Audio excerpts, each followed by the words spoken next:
So I want you to picture this. It is a pitch black night in the spring of 1943. Okay, setting the scene. Yeah. A really sharp, freezing wind is just howling across the dark, rolling waters of the Mediterranean Sea. And you are standing on the swaying wooden deck of this really small boat, just, trying to keep your balance as the waves are crashing violently against the hull. That sounds incredibly tense. Oh, it gets worse.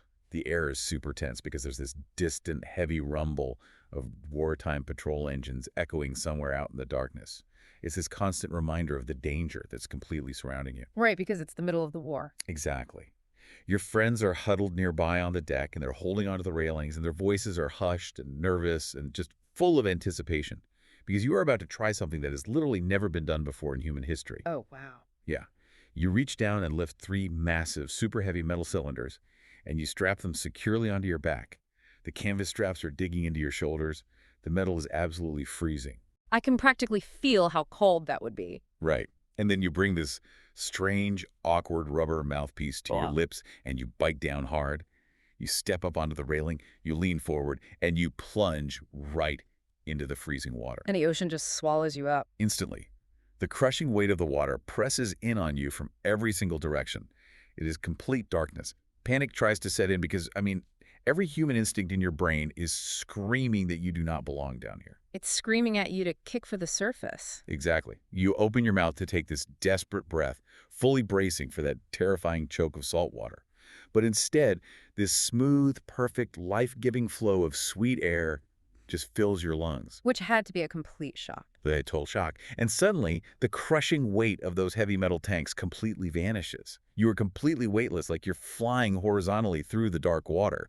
And that single miraculous breath underwater is about to tear the hinges off a hidden universe, and it is going to completely change humanity's relationship with the ocean forever. It is such an incredible image to start with. Just the absolute sheer nerve of that moment, Totally. That feeling of untethered freedom plunging into the dark, not entirely sure if the machinery on your back is going to save your life or end it.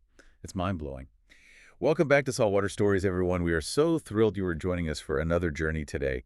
That voice you just imagined out there in the freezing waves, taking that revolutionary breath, that belonged to a French naval officer named Jacques Cousteau. The man who gave humanity the gills we were never born with. That's right. But today is not going to be a standard historical biography. We are going on a grand, unfolding ocean adventure. A real journey. Yeah, we're going to venture into a totally alien world filled with giant, curious fish, hidden shipwrecks, entire villages built underwater, and we're going to witness a profound transformation. We will see how a person who set out to conquer the sea eventually became its greatest protector. Exactly. And, the most fascinating part of any journey is understanding exactly what kind of person decides to step off a boat into the pitch black ocean in the middle of a global war. Like, where does that kind of unrelenting curiosity actually come from? That is a great question. Yeah.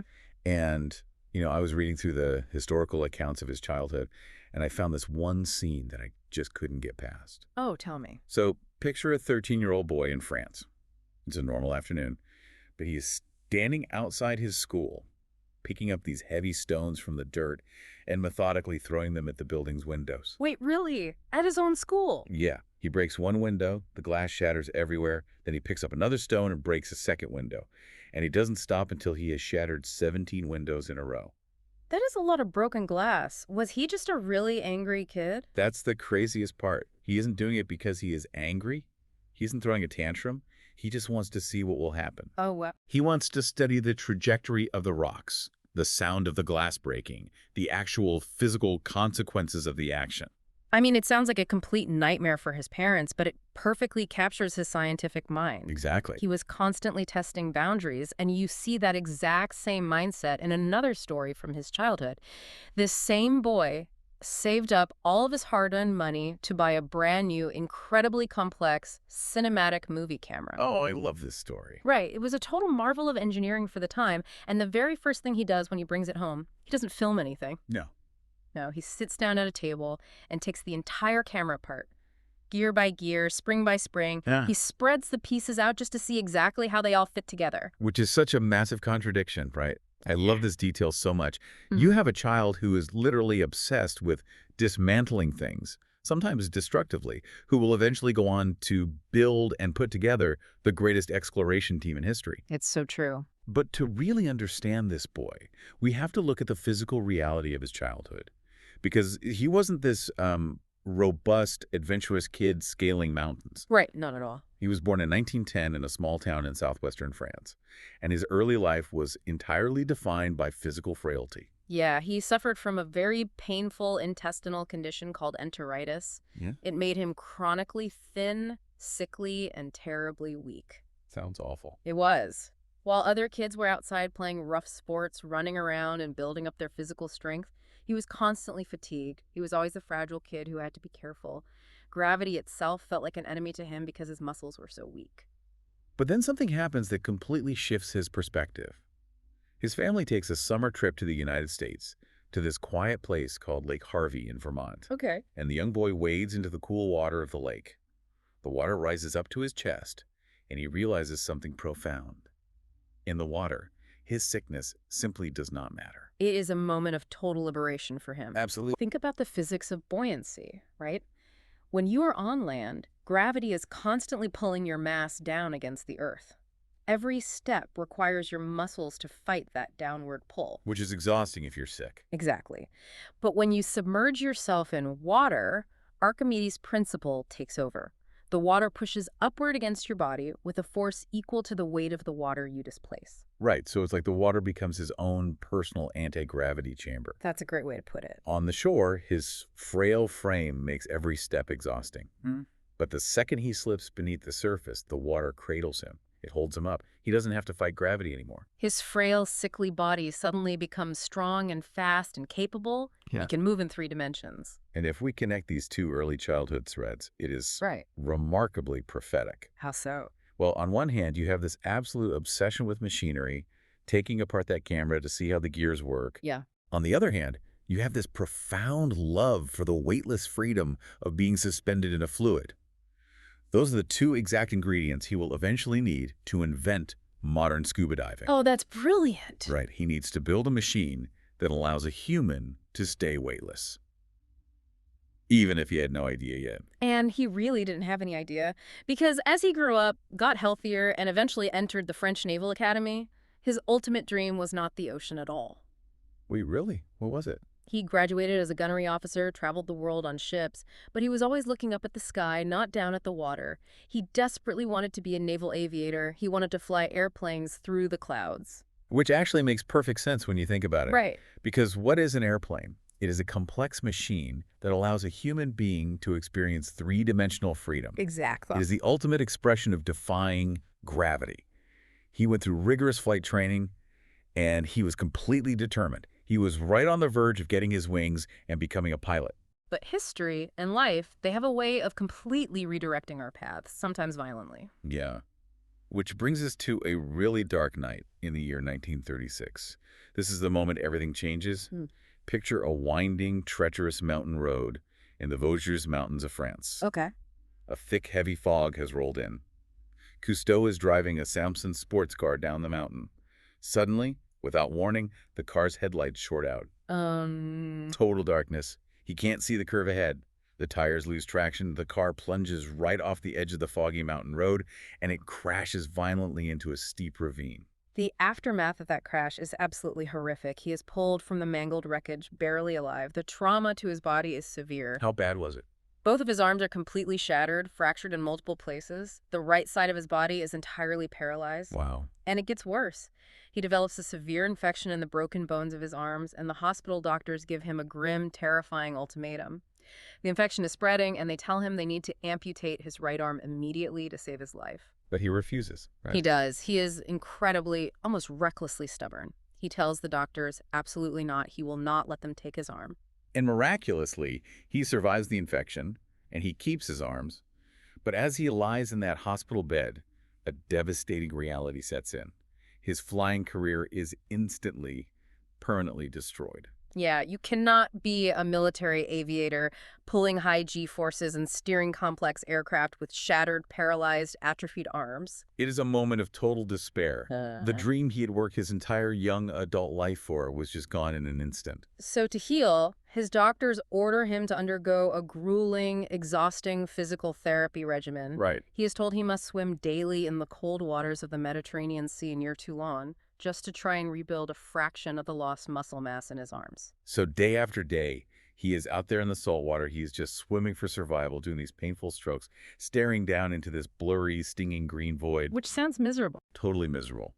And then, one day, a fellow naval officer named Philippe Taillet swims up to him in the water.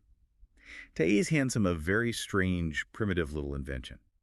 What was it? It's a pair of Fresnez underwater goggles. Just two simple pieces of glass mounted in a rubber frame. To put this in perspective, at that time in history, almost no one wore goggles. People just swam with their bare eyes. So Taillet suggests Cousteau put them on and look down. No, wait. Let's break down why this is such a big deal. Why is everything so blurry when we open our eyes underwater without goggles? It's physics, right?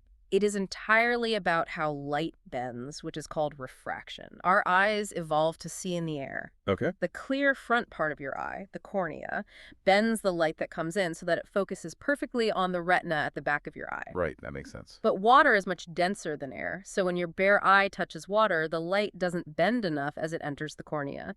The focal point ends up being way behind your retina, which makes everything look like a blurry, stinging mess. So when you put on a pair of goggles, you are basically trapping a little pocket of air right in front of your eyes. Exactly. The light travels through the water, hits the flat glass, enters the air pocket, and then hits your eye exactly the way it does on land. Your eye can focus again. Precisely. So Cousteau takes these rubber goggles, adjusts the strap around his head, takes a deep breath, and puts his face into the Mediterranean Sea. And in a fraction of a second, the painful, stinging blur snaps into absolute high-definition focus. He can see everything. Imagine swimming your whole life entirely blind to what was beneath you, and then suddenly flipping a switch. It's like waking up. Yes. He looks down and sees the rocky seabed stretching out like a canyon. He sees waving green seagrass swaying in the current. He sees massive schools of silverfish darting around him in 3 dimensions. It's no longer just a flat, boring surface he is using for painful physical therapy. It is a vibrant, alien universe right beneath his nose. He later wrote about this exact moment, actually. He said that in that single instant of optical clarity, the aviator died and the ocean explorer was born. Wow. He realized he didn't need an airplane to fly. He could fly right here beneath the waves. It really highlights how sometimes a massive tragedy, like the terrible car crash, forces us through a door we would never have opened otherwise. Yeah, if the headlights on that sports car hadn't failed, he would have been a pilot. And the world might never have known the ocean the way we do today. Okay, so now he has his goggles. He can see the underwater world, but immediately he runs into a massive, frustrating problem. Right, breathing. Right. In the 1940s, humans visiting the seafloor were basically prisoners. If you wanted to go down deep and actually stay there, you had to wear a heavy, massive brass helmet that weighed a ton. You wore a thick, stiff rubber canvas suit and heavy lead boots. You couldn't swim freely. You just stomped through the mud at the bottom like a giant, clumsy robot. And worst of all, you were terrifyingly dependent on a long rubber air hose that stretched all the way from the top of your heavy brass helmet, all the way up to a ship bouncing on the surface. Men on the ship had to physically crank a pump to send air down to you. If that invisible tether twisted, or if the pump on the ship failed, or if the ship drifted away, you perished. It's literally an invisible leash. And Cousteau, who just wanted to fly, absolutely hated that leash. He wanted to twist and glide and somersault through the water, totally free. So the big mystery he had to solve was, how do you cut the hose and carry your air with you? Especially when you're trying to invent this during the middle of World War II, living in a country occupied by a foreign army. That wartime context is so crucial. While he was dreaming of underwater freedom, France was occupied. Cousteau wasn't just sitting around inventing things. He was actively operating as a spy for the French resistance. Wait, a spy? Yes. He used his official naval credentials as a cover to travel around and secretly photograph enemy military installations, gathering vital intelligence for the Allies. He would later earn medals for his incredible bravery. So, between these highly dangerous spy missions, he is obsessed with solving this breathing problem. and he ends up meeting a brilliant engineer in Paris named Émile Gagnon. And this meeting changes everything. Now, during the war, gasoline was heavily rationed. You couldn't just fill up your car. So Gagnon had invented a special mechanical valve that allowed standard cars to run on cooking gas instead of liquid gasoline. It was known as a demand valve. The genius of it was that it didn't just leak gas continuously. It only fed gas into the car's engine when the engine demanded it, meaning precisely when the driver pressed the gas pedal. Cousteau looked at this car part and had a monumental realization.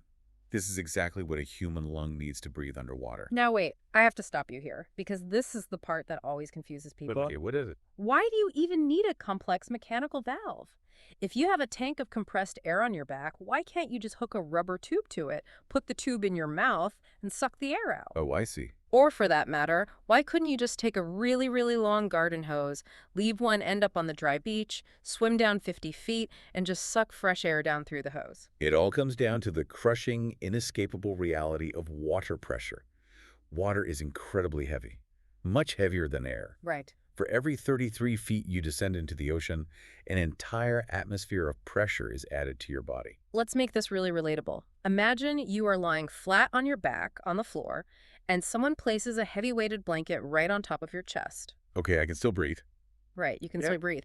Your chest muscles are strong enough to lift that one blanket every time you inhale. But what if you swim 33 feet down? That is the equivalent of someone stacking 10 thick, heavy-weighted blankets directly on your chest. Exactly. If you try to suck air down a tube from the surface, the muscles in your chest and diaphragm simply are not strong enough to lift those 10 blankets to expand your lungs. You would literally suffocate while holding a hose full of fresh air right in your mouth. Precisely. Your lungs would collapse under the weight of the water. Therefore, the air delivered to your lungs must be pressurized. It has to be pushed into your mouth at the exact same pressure as the water pushing against your chest from the outside. They have to balance perfectly. If the air pressure is too low, you can't inhale. If the air pressure is too high, it would violently overexpand your lungs. So Cousteau and Gagnon take this cooking gas valve meant for a car, and they completely re-engineer it. They turn it into a marine demand regulator. And how does it work underwater? They attach it to metal tanks filled with highly compressed air. Inside the regulator, there's a flexible rubber diaphragm. When the diver swims down, the water pushes on that diaphragm, automatically adjusting the air pressure. Oh, that's smart. When the diver breathes in, the regulator senses the tiny drop in pressure and delivers a perfect breath of air at the exact right pressure to match the depth. And it only gives air when you inhale. When you exhale, the used air just bubbles out into the water. They named it the Aqua-Lung. And it was an absolute miracle of physics and engineering. It was the key to the entire underwater world. Cousteau teamed up with his friend Taillet and a legendary fearless spear fisherman named Frédéric Dumas. They playfully called themselves Les Trois Mousquetaires, which is this wonderful little French pun blending the three musketeers with the word for sea, meaning the musketeers of the sea. I love that. They strapped these heavy tanks on the new Aqua-Lung onto their backs, waded into the Mediterranean, and did over 500 dives. Wow. They went down past 130 feet, completely untethered, no hoses, no heavy helmets. They were finally breathing like fish. It was a huge triumph. But as any explorer knows, you cannot explore the entire globe by just wading off a local beach. Definitely not. If you want to truly study the ocean, you need a mobile base of operations. You need a ship that can carry compressors, diving gear, crew, and food to the most remote corners of the planet. Because he has this newfound freedom. But he can't walk across the ocean floor from France to Africa. Right. Which brings us to the hunt for a ship. And this is where we meet one of the most famous vessels in all of human history. But there's a massive puzzle here. What's the puzzle? If you are a visionary explorer setting out to discover the modern high-tech ocean, why in the world would you choose a ship built entirely out of wood in a shipyard in Seattle during World War II?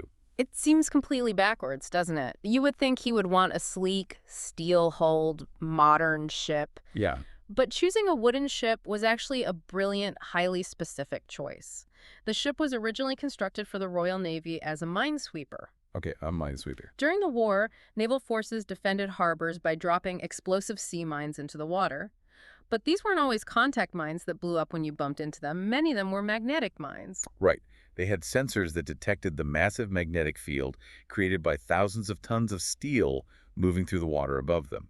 If a metal battleship sailed over, the mine sensed the magnetic shift and detonated. Exactly. So naval engineers built these special sweeping ships entirely out of thick Oregon pine wood with almost no magnetic metals used in the hull. Oh, that makes so much sense. A wooden ship could sail directly over a deadly magnetic mine, and the sensor wouldn't detect a thing. It could slip right past the explosives safely. After the war ended, this sturdy wooden boat was sold and became a rusty, worn-out ferry, just chugging back and forth, carrying mail and passengers around the island of Malta. And that's where Cousteau found it. Cousteau found it, but he had absolutely no money to buy a massive ship.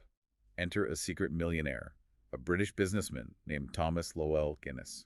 He heard about Cousteau's vision for underwater exploration, and he loved it so much that he made the greatest maritime deal in history.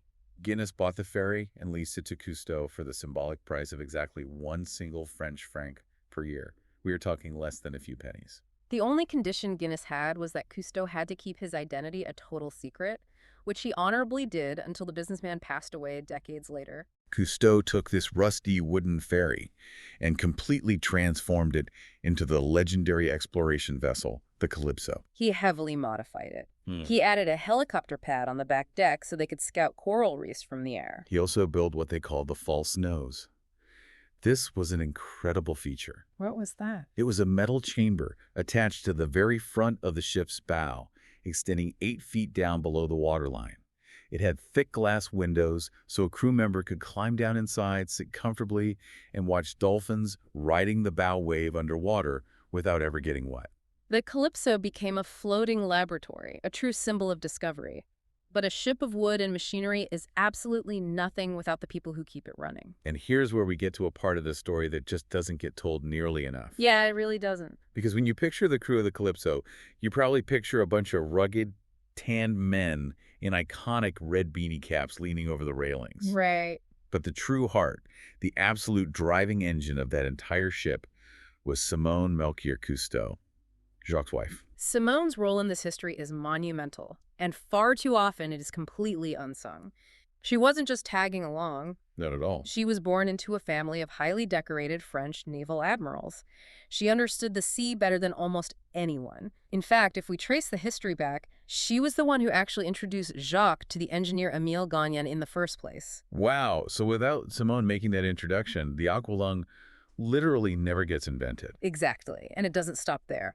When they finally acquired the Calypso, it was basically an empty wooden shell. They had no money for the heavy diesel fuel required to sail it, no money to buy nautical equipment, not even a compass. So what did she do? Simone, completely behind the scenes, secretly sold her own precious family jewels and her heavy, expensive fur coat just to buy the ship's compass and enough fuel to get them out of the harbor. She was the very first female scuba diver. But on the ship, she was everything. She was the nurse when divers got cut on coral. She was a psychologist dealing with the egos of a dozen men cramped in a tiny wooden boat. She was the peacekeeper and the boss. Yeah. The all-male crew deeply respected her. They affectionately called her La Bergère, the shepherdess, because she fiercely protected her flock of explorers. My absolute favorite story about Simone proves just how tough she was. It happens a few years later in 1963 in the Red Sea. Set the scene for us. The men are all geared up, and they are exploring deep underwater, miles away from the ship in small dinghies. Simone is left up on the Calypso practically alone. Suddenly, the sky turns black. A massive, violent storm rolls in out of nowhere. Oh boy. The waves are crashing over the deck, the wind is howling, and the strain is so intense that the ship's heavy anchor line suddenly snaps. The Calypso is completely adrift, being pushed relentlessly toward a barrier of deadly, razor-sharp coral reefs. And remember, despite her naval family background, Simone had no formal nautical training on how to pilot a massive, heavy wooden minesweeper. But she doesn't freeze. She doesn't panic. She runs straight up to the bridge, fires up the massive diesel engines herself, takes the wooden wheel, and steers the Calypso directly into the teeth of the storm. She knows if the waves hit the side of the ship, it will capsize. So she navigates those treacherous, towering waves for 8 agonizing hours. 8 hours of fighting the wheel, keeping the bow pointed into the wind to keep the ship safe.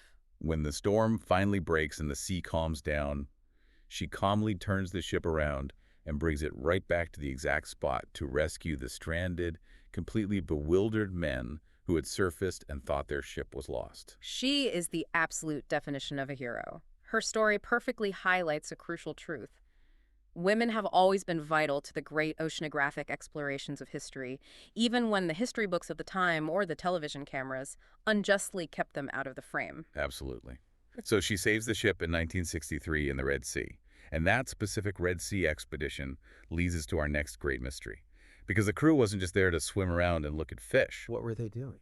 They were there to push the boundaries of human endurance. They wanted to see if humanity could actually build a permanent home underwater.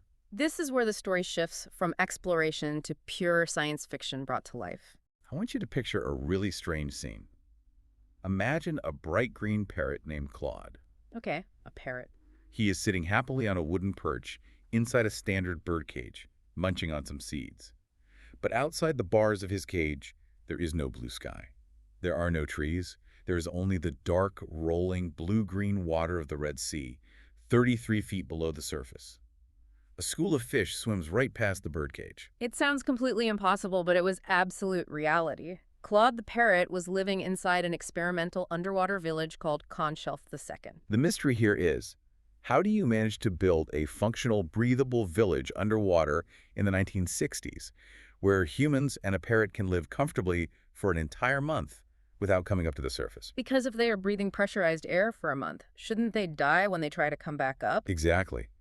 To understand how Conshelf II worked, we have to explain a physiological concept known as saturation diving. It's fascinating. When a person breathes compressed air deep underwater, their lungs take in oxygen, but they also take in a lot of nitrogen gas. Under heavy water pressure, that nitrogen gas dissolves directly into their bloodstream and tissues. Think of it exactly like an unopened bottle of soda. The soda bottle analogy is perfect. The carbon dioxide gas is dissolved and trapped invisibly inside the liquid because it was bottled under high pressure at the factory. Right, and if you take the cap off that soda bottle really slowly, the gas gently fizzes out. But if you shake the bottle and rip the cap off instantly, massive bubbles explode everywhere. And that is exactly what happens in a human body. If a diver is down deep for a long time and then swims to the surface too quickly, the pressure drops instantly. The nitrogen gas dissolved in their blood suddenly turns into expanding bubbles. Those bubbles block blood flow, causing agonizing pain and often death. It's a condition called the bends, or decompression sickness. Exactly. So historically, divers had to come up incredibly slowly, spending hours waiting in the cold water just to safely off-gas the nitrogen. But scientists made an incredible physiological discovery. They realized that after a certain number of hours at a specific depth, the human body becomes completely saturated with nitrogen. The tissues simply cannot absorb a single drop more. It's like a sponge that is totally full of water. You can leave it in the bucket for another week, but it's not going to soak up any more water. Perfect analogy. Once a diver reaches that point of full saturation, an amazing thing happens. It doesn't matter if you stay down for another hour, another week, or another entire month. The slow decompression time required at the end to get safely back to the surface is exactly the same. So Cousteau looks at this science and thinks, wait a minute. Why are we making my divers spend hours slowly coming to the surface every single day, wasting all that time and energy? Why not just build a dry house on the bottom of the ocean? We fill it with pressurized air, they can live inside it, their bodies become fully saturated, and they can swim out the trapdoor, work all day continuously on the reef, and go back to the house to sleep. And then they only have to do one massive, slow decompression process at the very end of the month. And that is exactly what they built. They created the starfish house. It was a massive, heavy steel structure shaped like a starfish, with 4 long arms spreading out, resting on the seafloor. 5 men lived inside it for a solid month. And because they were French explorers, they absolutely refused to rough it. Oh, they definitely weren't eating protein paste. No way. The starfish house had air conditioning to fight the humidity. It had a television. It had a fully functioning underwater garage for their submarines. And every day, the chef up on the Calypso would cook phenomenal gourmet French cuisine, seal it inside heavy metal pressure cookers, and lower it down through the water on a rope for the aquanauts to eat for dinner. But we still have to answer the question about Claude the parrot. Why on earth did they bring a live bird to live in an underwater habitat? Right. Claude wasn't just a pet. He was a vital piece of biological safety equipment. He was essentially a canary in a coal mine. Birds have incredibly sensitive, highly efficient respiratory systems. Inside that sealed underwater house, There were machines constantly scrubbing carbon dioxide from the air. If those complex machines ever broke down, or if toxic gases began to silently leak into the habitat, humans might not notice until it's too late.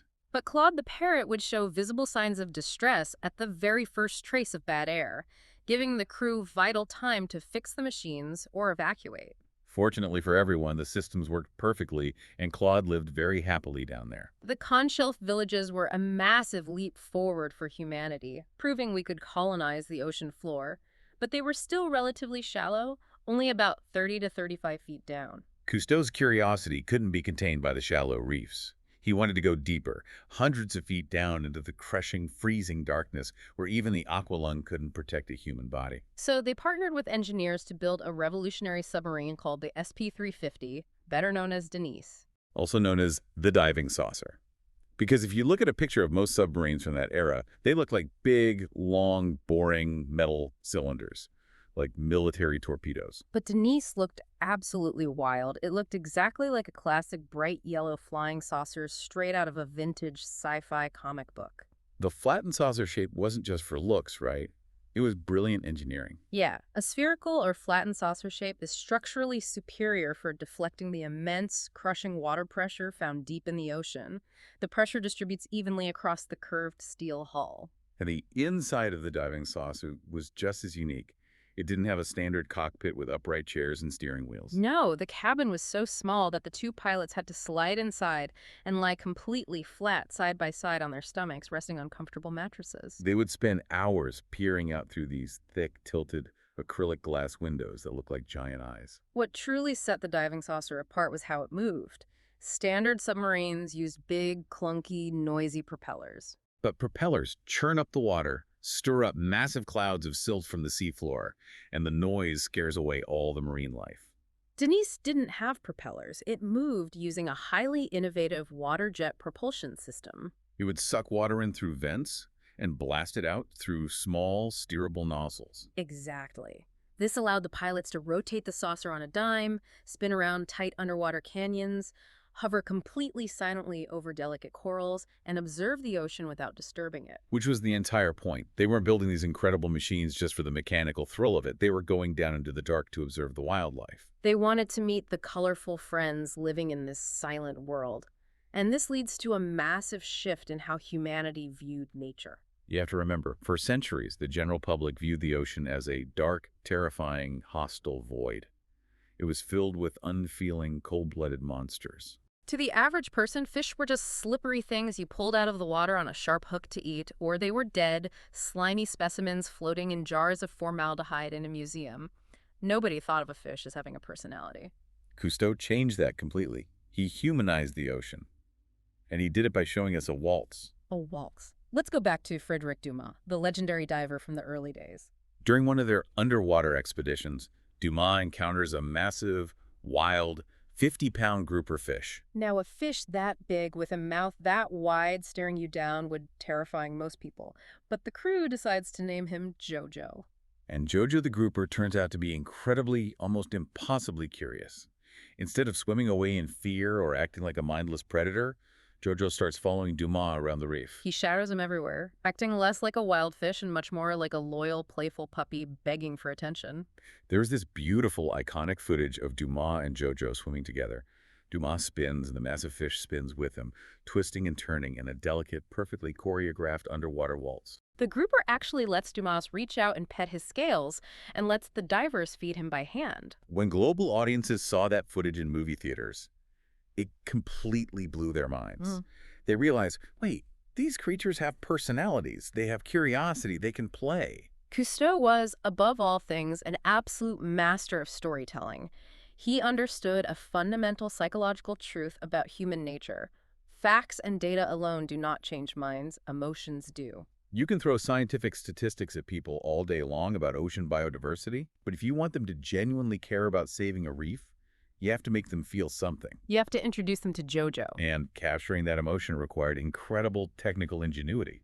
In the early days during World War II, you couldn't just walk into a camera shop and buy large rolls of professional movie film. It was heavily rationed by the military. So Cousteau had to improvise. He would go to local stores and buy hundreds of tiny, cheap, individual rolls of film that were meant for children's toy cameras. He would take all these little rolls into a pitch-black dark room and meticulously glue the fragile strips together end to end, splicing them perfectly in the dark, just to make a film reel long enough to shoot a few minutes of his first underwater movies.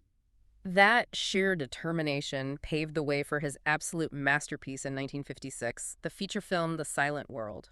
When that movie hit theaters, it was a cultural revelation. Before this, any underwater footage the public had ever seen was mostly murky, black and white, grainy, and honestly pretty dull. Because, as we talked about earlier, water filters out light. But it doesn't just filter light, it steals colors. The color spectrum is made of different wavelengths of light. Red light has lower energy, so as it travels through water, it gets absorbed and disappears within the first 15 to 20 feet. Yellows go next. By the time you are 50 feet down, everything, even a bright red coral reef or a diver's blood if they get a scrape, looks like a dull, washed-out greenish blue. Exactly.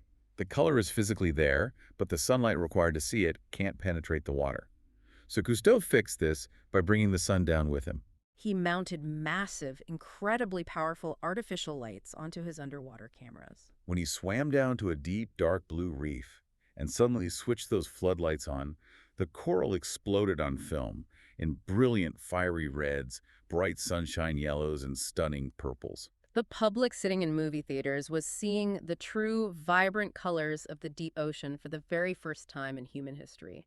It was like going from Kansas to the land of Oz. The film was so groundbreaking that it won an Academy Award, and it won the Palme d'Or, the highest prize at the prestigious Cannes Film Festival. But the real cultural earthquake, the moment he truly reached the masses, happened when he brought that colorful world directly into people's homes through television. The undersea world of Jacques Cousteau became a global broadcast phenomenon.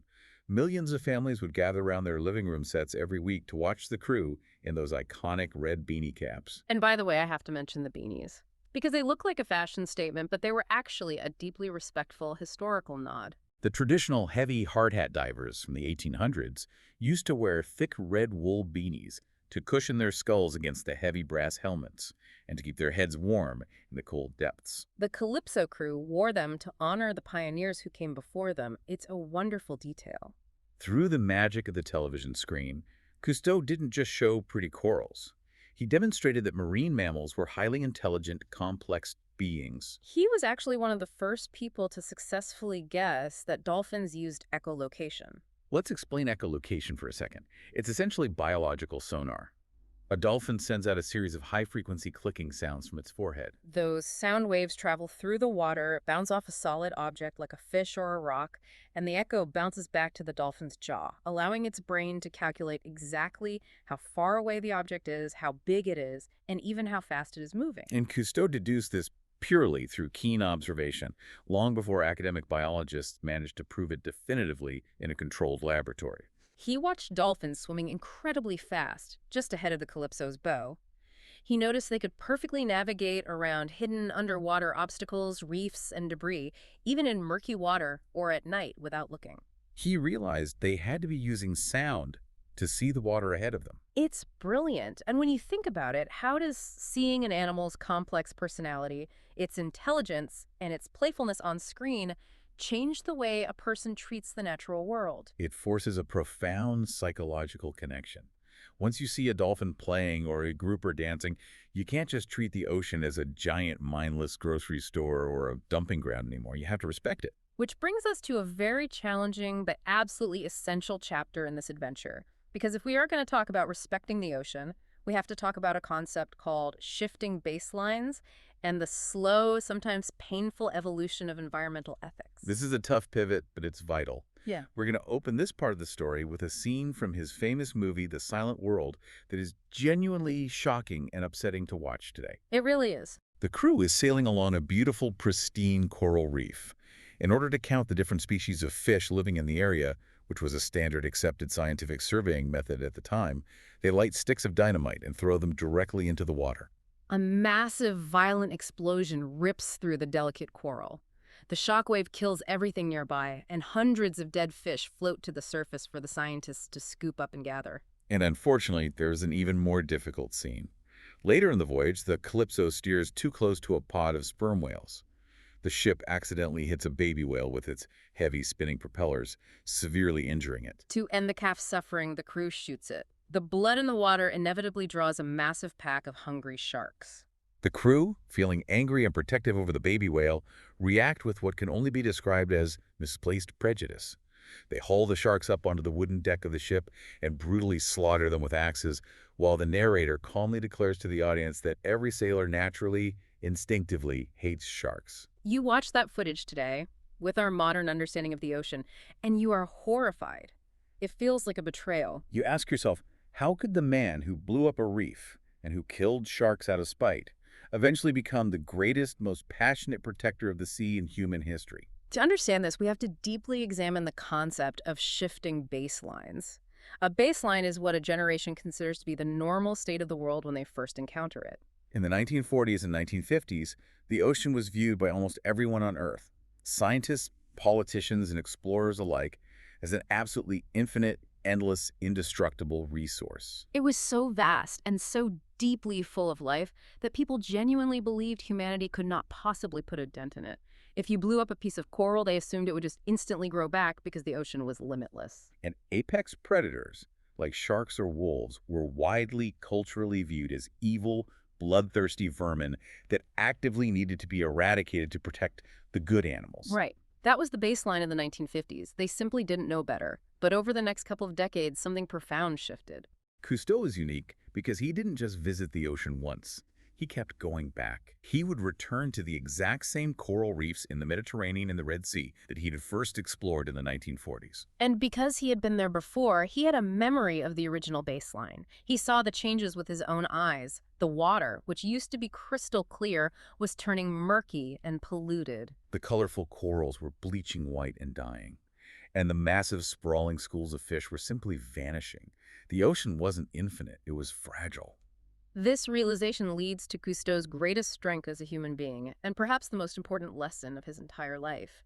He was willing to publicly admit that he was wrong. He didn't try to hide his past mistakes or sweep that old dynamite footage under the rug. He faced it.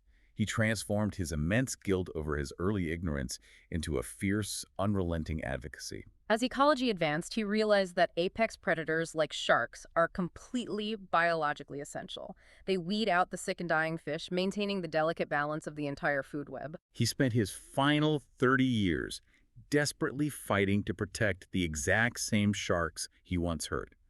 He evolved. He turned from an explorer trying to conquer the sea into an environmental warrior trying to save it. Take the year 1960, for example. The French government proudly announced a plan to dump thousands of barrels of highly radioactive nuclear waste directly into the Mediterranean Sea. They used the old baseline logic. They claimed the ocean was deep enough and big enough to safely dilute the radiation. But Cousteau knew better. He knew exactly how fragile the underwater currents and the food chains were. He argued directly with world leaders, trying to explain the science. But when the politicians wouldn't listen, he took the fight directly to the people. He organized a massive, peaceful protest. And this wasn't just a petition, this was physical action. When the heavy cargo train carrying the radioactive waste rumbled toward the French coast, citizens, inspired by Cousteau's warnings, walked right out and sat down directly on the steel train tracks. Women, children, grandfathers, they sat on the tracks and refused to move. The conductor had no choice. The train was forced to stop, and eventually it had to turn back. Cousteau used his fame and the trust he had built with the public to literally halt a nuclear disaster. His advocacy only grew, eventually reaching the highest global stage between 1989 and 1991. The powerful nations of the world were quietly drafting an international treaty that would have officially allowed commercial mining for oil and precious minerals on the frozen continent of Antarctica. It would have brought heavy drilling industry, massive ships, and inevitable catastrophic oil spills to the absolute most pristine, untouched ecosystem left on the entire planet. Cousteau wasn't having it. He was in his late 70s by this point, but he rallied millions of people around the world. He gathered massive public petitions, and he personally traveled to lobby prime ministers, presidents, and kings. Because of the immense, relentless public pressure he generated, the greedy mining treaty was completely defeated. Instead, the nations of the world signed the Madrid Protocol. This historic agreement officially saved the entire continent of Antarctica, banning all mining and dedicating the landmass solely to peace and scientific research. And what I love most is that he didn't just fight politically. She kept using his childhood obsession with machinery to engineer actual solutions. He knew that the massive diesel engines powering global shipping fleets were polluting the atmosphere and contributing to the very problems he was fighting. So in his later years, he helped design something incredible called the turbo sail. This invention is so cool, and it proves he never stopped experimenting. If you look at pictures of his later expedition ship, the Alcyon, it looks very weird. It doesn't have traditional cloth sails. Instead, it has these two tall, thick metal cylinders rising straight up from the deck like giant smokestacks. But they aren't smokestacks. They use a principle of physics called the Magnus effect. It is a brilliant piece of aerodynamic engineering. Inside these tall, hollow metal cylinders, there are powerful internal fans. As the natural ocean wind blows across the deck of the ship, the fans suck air in through a narrow vent running down one side of the cylinder. This suction forces the wind to speed up as it travels around the curve of the metal. According to fluid dynamics, when air moves faster, its pressure drops, creating an area of very low pressure. It's exactly the same physics as how an airplane wing works.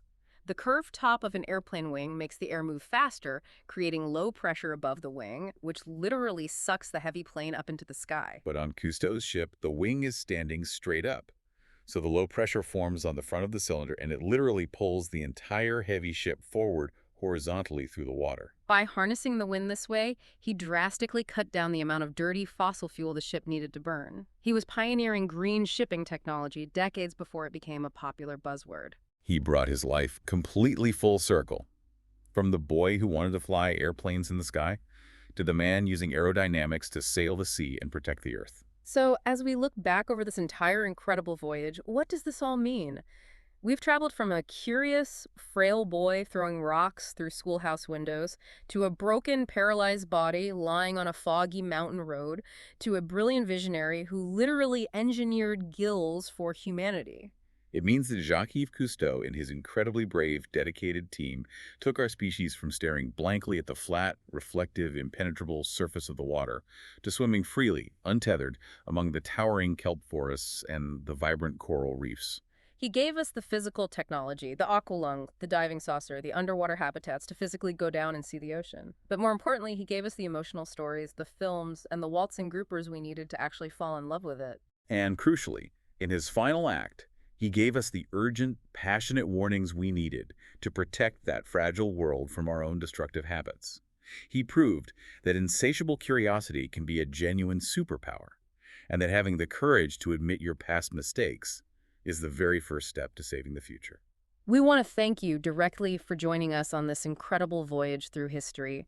We hope you felt the biting chill of the cold water, the crushing weight of the pressure, the terror of the storm, and the sheer, unfiltered wonder of discovery right alongside us. But before we pull up the anchor and go, we want to leave you with one final provocative thought to mull over. We've seen how much Cousteau learned just by finally looking underwater and observing the truth. But if the ocean could speak to us today, with its own clear voice, what hidden mysteries would it ask you to uncover next? And more importantly, what modern everyday habits of ours would it beg us to change to keep its waters full of life? It is a profound question, and one worth carrying with you the next time you stand on a beach and look out at the rolling blue waves. Keep wondering, keep exploring, and we'll see you next time on Saltwater Stories.